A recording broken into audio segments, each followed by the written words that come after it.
Some people say boxing's not in a good place today. I don't know about that. Ladies and gentlemen, I'm sitting down chilling. I ate my food. I'm just chilling right now, so I'm popping some videos on you guys. But damn, I think people sleeping on Sean Porter versus Errol Spence. A lot of people are thinking Errol Spence is just going to roll over Sean Porter. That's not the kind of fight. It's another 50-50 fight. We've gotten one championship match, which was Keith Thurman versus Manny Pacquiao, which was a 50-50 fight down the center, right? Pacquiao won it, but it was a 50-50 fight. Everybody agrees on that. This next fight coming up is another 50-50 fight. I'm hearing everybody talking about Errol Spence as this big welterweight. And it just are sleeping on Sean Porter. Sean Porter is a huge welterweight, shrunk down to 147 pounds. He's been heavier than Errol Spence in his life. Okay? I would not be surprised he's stronger than Errol as well.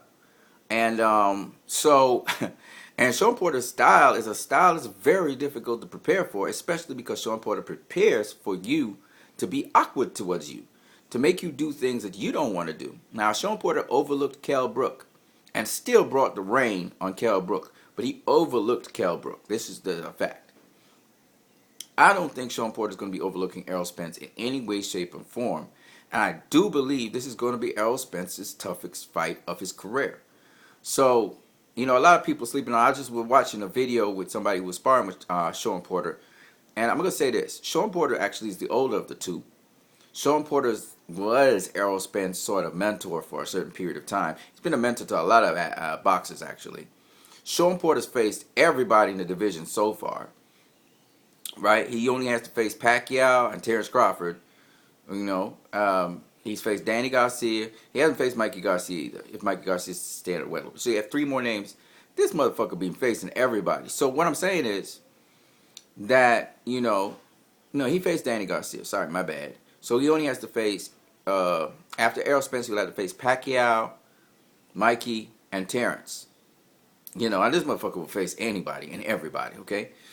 So when I look at Sean Porter, this is not a guy you sleep on, okay? And Errol Spence, if he thinks he's just going to knock out, nobody's ever knocked out Sean Porter to start with, okay? He's been dropped, okay? But he's never been knocked out. And the reason is because this guy, there's a science behind what Sean Porter does with his dad, Kenny Porter, and they already are working out their science to use it against Errol Spence. So I'm going to be very intrigued with this fight. It is a 50-50 fight, ladies and gentlemen. People who are sleeping on this fight thinking Errol Spence will mow over Sean Porter, y'all in for a surprise. This is not one of those fights, okay? Nobody mows over Sean Porter. Nobody, okay? Kell Brook outboxed him, but even then, Sean Porter was coming like a beast at him. He was taking a lot of punishment, but he was coming as a beast with him. And I don't think Sean Porter's going to take punishment like that. And even if he does, he's going to walk through the punishment, and he's going to walk through those guys because he's been hit by Keith Thurman. Keith Thurman is one of the hardest hitters, heaviest handed punchers in boxing, and he kept coming. So Errol Spence ain't got that kind of power. He's going to try and put together combinations on the inside. He's going to try and push Sean Porter back, which is going to be a very difficult task. He's going to find out that very soon. And he's going to find out that just to outbox Porter is not just as easy as it sounds, okay? Because Porter can box. So it's going to be very interesting. I know Porter, on the other hand, is not going to just be able to bully Errol Spence, but at the end of the day, this is a good fight. This is a good matchup.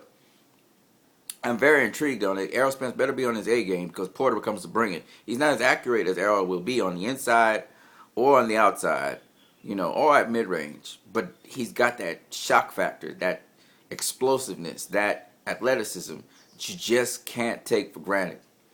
So that's what I got to say about that. We're going to talk about some other fights as well. The other thing that was mentioned a lot is Manny Pacquiao. Manny Pacquiao has been mentioned with every single interview with Ellie Sackback. He's talking about Manny Pacquiao quite a lot.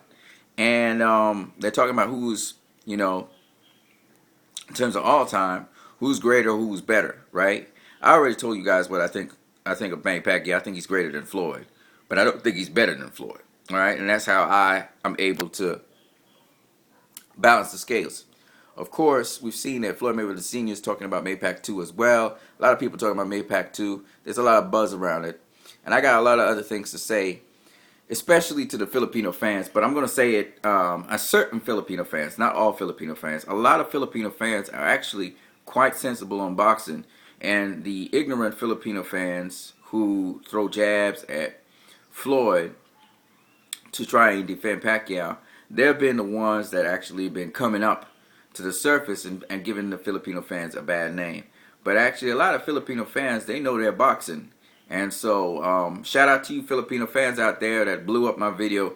I had a ridiculous amount of views on a particular video that was talking about Manny Pacquiao being the greatest.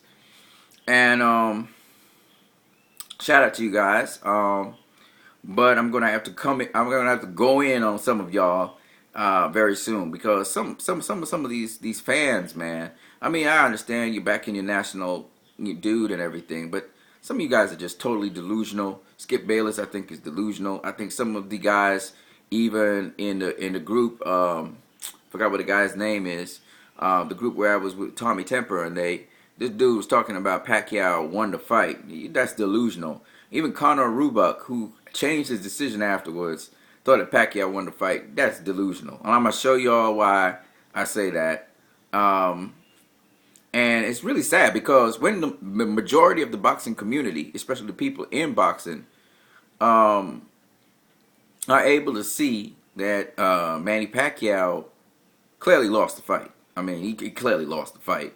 And then you got these weird, ridiculous people talking about how he won the fight. It really annoys me. You know, I was listening to Keith Thurman. I'm gonna talk about this. This is a phenomenon that happens with Manny Pacquiao, and it's happening with Triple G, and it's a phenomenon that really annoys the fuck out of me. Okay, because I always believe that boxing is a sport that you have to look at or participate in, you know, and don't pick sides. Just look at the thing. Okay, you're observing, and at the end of the day, you will know who won and who didn't win. Okay, all right. Pernell Whitaker was robbed against Julio Cesar Chavez. No doubt about that. Okay? Manny Pacquiao is alleged by certain Pacquiao fans to have been robbed more than any other boxer in the history of boxing. That's bullshit. Alright? That's bullshit. And I'm tired of hearing that. Okay? You guys need to, you know, on behalf of all the other Filipino boxing fans who are very sensible, kudos to you, okay? Any motherfucking Filipino fan, alright, I know he's your national hero and everything, and that's cool, but I don't want to hear no stupid, delusional, ridiculous comments, okay? I was looking at this. These fucking fans, not all the Filipino fans, these deranged fucking fans, and fucking guys like Skip Bayless, who are assholes, been spreading this shit that, you know, Floyd lost to Pacquiao, and that the judges, he bought the judges, and he bought the referee, you know, Nevada's his home court. Listen, man, motherfuckers. The ringside judges, they scored the fight. The media that was there from all over the fucking world, we're talking Mexico, England, Canada, America, Japan, that fucking media scored the fight mostly for Mayweather. Why would Harold Letterman, who's an HBO analyst, score the fight for Floyd? That's what he was seeing. You understand? He's Pacquiao's dude. He don't want to score no fucking fight for Floyd. You know? So stop with the bullshit. I'm tired of it. Okay? Stop it. Okay? Let common sense and logic prevail. I don't want to hear no stupid talk like that. Okay?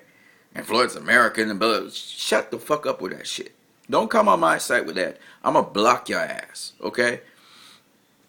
We're going to continue with this conversation in the next video, because I got a lot more to say about this foolishness with these fans and how savage and aggressive they are, and how they've affected other people's lives and hurt other people because of their stupidity. So I'm going to talk about that in the next video, because I don't like that. Alright. I'm going to come with it.